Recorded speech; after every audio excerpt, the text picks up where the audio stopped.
અમારી સમ્રાટ સમાચાર ચેનલ સબસ્ક્રાઇબ કરો, લાઈક કરો, કોમેન્ટ કરો અને જોતા રહો પળે પળના દરેક પ્રકારના સમાચારો. અમરેલી ન્યૂઝ. સાવરકુંડલા શહેરને મળશે શુદ્ધ પીવાના પાણીની કાયમી સુવિધા. અમૃત 2.0 યોજના હેઠળ 55 લાખના ઓપનવેલ કામનું ખાતમુહૂર્ત ધારાસભ્ય મહેશભાઈ કસવાલા હસ્તે કરવામાં આવ્યું. વિકાસને નવી દિશા. સાવરકુંડલા માટે અમૃત 2.0 યોજના હેઠળ ઓપનવેલ પ્રોજેક્ટનો શુભારંભ. ગુજરાત સરકારશ્રીના સતત મળતા સહયોગ અને માર્ગદર્શન હેઠળ સાવરકુંડલા શહેરના નાગરિકોને કાયમી અને શુદ્ધ પીવાના પાણીની સુવિધા ઉપલબ્ધ થાય તે હેતુસર મહત્વપૂર્ણ પગલું ભરવામાં આવ્યું છે.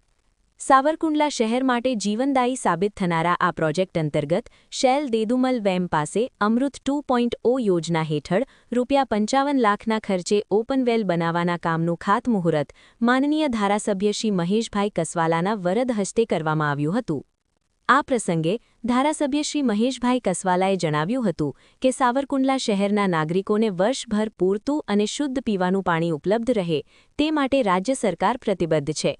અમૃત 2.0 યોજના હેઠળ હાથ ધરાયેલું આ કામ શહેરની પાણી પુરવઠા વ્યવસ્થાને વધુ મજબૂત બનાવશે અને આવનારા સમયમાં નાગરિકોને પાણીની સમસ્યામાંથી મોટી રાહત મળશે. તેમણે વધુમાં જણાવ્યું હતું કે ગુજરાત સરકાર દ્વારા શહેરો અને ગામડાઓમાં પાણી, માર્ગ, આરોગ્ય અને શિક્ષણ જેવી મૂળભૂત સુવિધાઓને વધુ સશક્ત બનાવવા માટે સતત વિકાસ કાર્યો હાથ ધરવામાં આવી રહ્યા છે. સાવરકુંડલા શહેર માટે આ ઓપનવેલ પ્રોજેક્ટ પાણી પુરવઠા વ્યવસ્થામાં મહત્વપૂર્ણ કડી સાબિત થશે અને નાગરિકોને શુદ્ધ પીવાના પાણીની કાયમી સુવિધા ઉપલબ્ધ કરાવવામાં મદદરૂપ બનશે. આ પ્રસંગ દરમિયાન નગરપાલિકાના હોદ્દેદારો, સદસ્યો, અધિકારીઓ, શહેર ભાજપના હોદ્દેદારો તેમજ મોટી સંખ્યામાં સ્થાનિક નાગરિકો ઉપસ્થિત રહ્યા હતા. રિપોર્ટર સંજય વાઘ.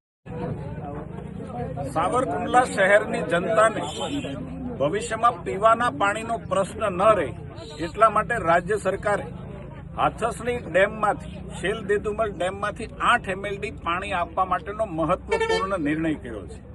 એના માટે ઓપનવેલ અને ઇન્ટેકવેલ કરવાની પણ રાજ્ય સરકારે મંજૂરી આપી છે.